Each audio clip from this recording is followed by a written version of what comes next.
Hi, my name is Bethany Pianca, and I'm a registered dietitian nutritionist. And today we're going to talk about how to keep the holidays fun and festive while still being healthy. Now, the holiday season is notoriously tough on the waistline, so today we're going to cover some common trouble areas and go over some tips and strategies for how to deal with those in a healthy way that still allows you to have fun. The first thing we're going to talk about is beverages, both alcoholic and non-alcoholic. We're also going to talk about hors d'oeuvres and buffets and dinner parties and the best ways to sort of work through those. And we're also going to talk a little bit about family and traditions and how to sort of get through all of that in a healthy way. So the first one I said we're going to talk about is beverages. Now this usually does mean alcoholic beverages. That's what we talk about. People do tend to increase their intake around the holidays. However, there are also some very high-calorie non-alcoholic beverages that come around this time, including eggnog that's not alcoholic. It also has its alcoholic partner as well. Hot cocoa and apple cider. Juice. These are all substitutions that sometimes people make for an alcoholic beverage that they think are a little healthier, but they're still very high-calorie beverages that actually don't add a lot nutritionally. So they can be sort of sabotaging your plan to stay healthy, even though it's just a drink. So it's something to keep in mind. But we are going to talk a little bit about the alcoholic beverages and sort of especially what a serving size is and how to keep track of how many you've had. Now, most people, if you get to a party and you have your drink there or you have the wine, you'll come in, you'll grab a glass, and you'll just fill it up right to the top. And that's what you count as your one glass of wine or one glass of champagne. Now, there's only one problem with this. A serving of wine or champagne is only 5 ounces. Most glasses are not 5 ounces, and glasses widely vary in terms of size. In actuality, we have, now this is actually a very small champagne glasses. Compared to other ones, this one is actually about half. But since it's a small one serving actually is the same. You do fill it up to the top, and that's one serving. However, on this wine glass, which is actually not one of the bigger wine glasses I've seen, 5 ounces actually is only up to this point. So when you compare it to this wine glass, all of a sudden, you have 2 servings of wine in this glass and only 1 serving in this glass. So you've poured yourself 1 glass of wine and you might be counting it as 1, but really at this point you've had 2 glasses of wine. And this also leads us into the generous host who comes around to top off your glass as you're circulating in the party. Now you might have poured yourself a very responsible 1 glass of wine, but the host comes by and just tops you off, and all of a sudden you're back up to 2 glasses. Now, this is why it's important. Anytime someone comes to top off your drink, even if they don't put that much in, it's really important to count it as another glass of wine. This is sort of how people think that they've only had 2 glasses, but they wake up with a headache the next morning, because in reality, they've actually probably had closer to 6 glasses of wine. So it's important to sort of keep your eye on the size of the glass, and just keep in mind that a serving is only 5 ounces, which really isn't very much, especially compared to most of the wine glasses out there these days. Now, the next thing I like to talk about is sort of portioning out your week. Look at the events you have. Decide how many drinks, alcoholic or non-alcoholic, but high-calorie drinks you want to have that week.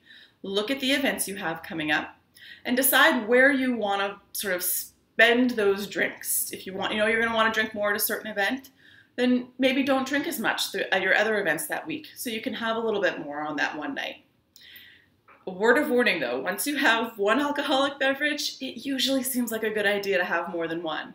If you find you're having trouble sticking to your weekly allotment, you might need to stop sort of drinking your alcoholic beverages at some of these events, just until you're back on track. These drinks do add a lot of calories.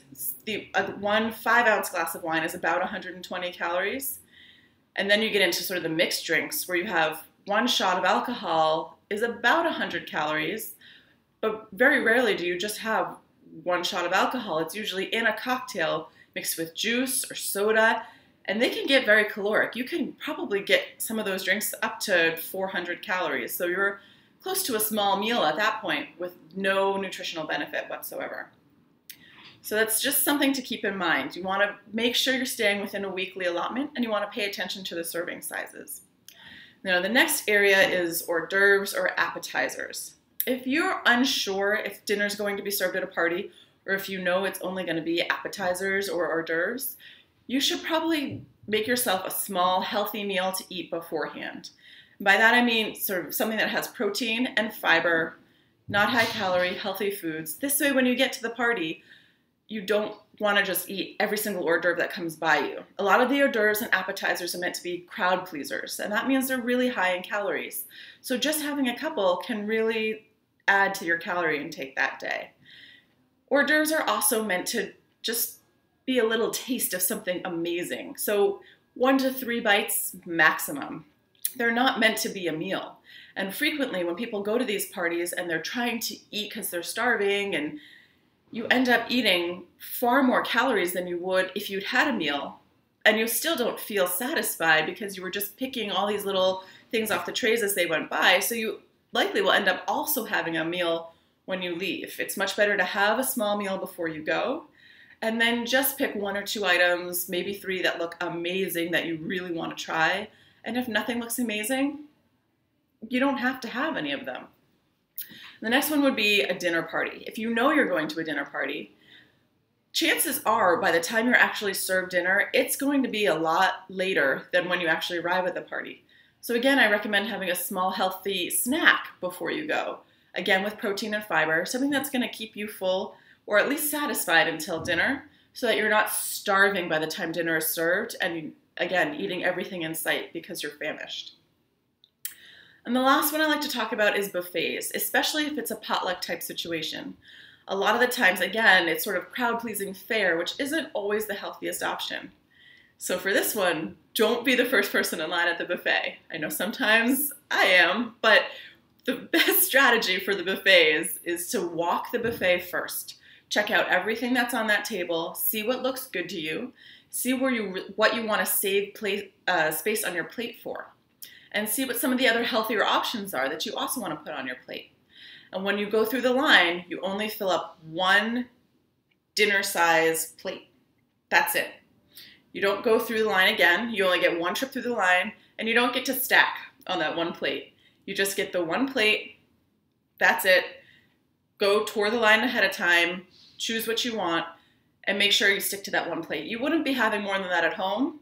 Don't have more than that at the party, especially because it's probably not the healthiest food options. And that brings us to family. There could be a wide variety of things that go on with families. Sometimes there's a lot of tension, sometimes there's a lot of love and food pushing.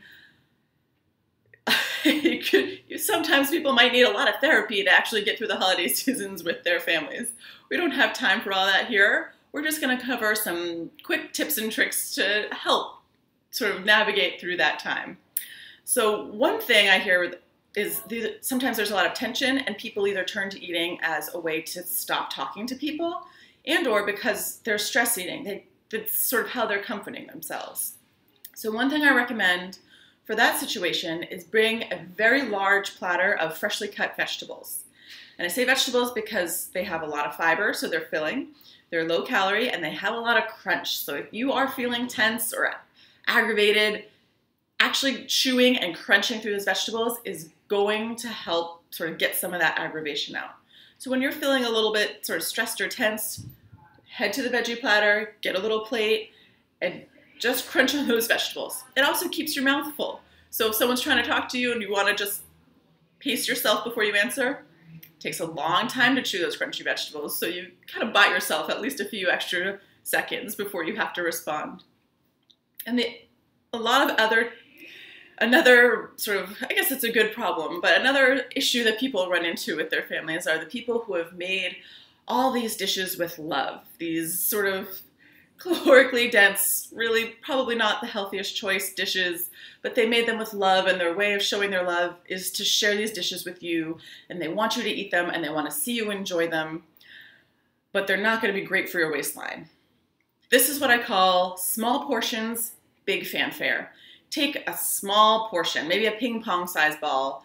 If you have to take a little bit more than that to appease them, that's fine. But what you want to do is sort of have a small portion and then just praise them. Give them what they're looking for. This is amazing. You're such a good cook. Thank you so much for making this for me. Oh my goodness, I wish I could have more. I'm so full, and I also want to save room for your XYZ dish that you made. Thank you, thank you, thank you. I love it, I love it, I love it. You're the best cook in the world. Thank you. And if they still keep pushing, I want to take some home for later because it was so good. Watch them, let them watch you put some on a plate, cover it up, put your name on it, put it in the fridge. It'll help them really feel valued and like you really do love it, but that you just don't have the room for it right then and there. What you do with those leftovers is up to you. You can eat them again in small portions later if you want to, or they can be sort of given away to someone else. As long as your relative thinks you took them home because you love them, that's all that matters. Now, the other thing that happens around the holiday seasons is these special dishes that only come around once a year because it's the holidays. Typically speaking, these traditions came from times of scarcity when food wasn't that abundant, and the holidays were a celebratory time, and you would have these calorically dense dishes because you were splurging at the holidays.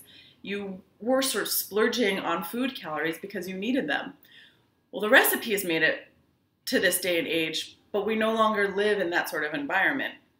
So there's a few options. You can try and make your old holiday favorites in a new, healthy way.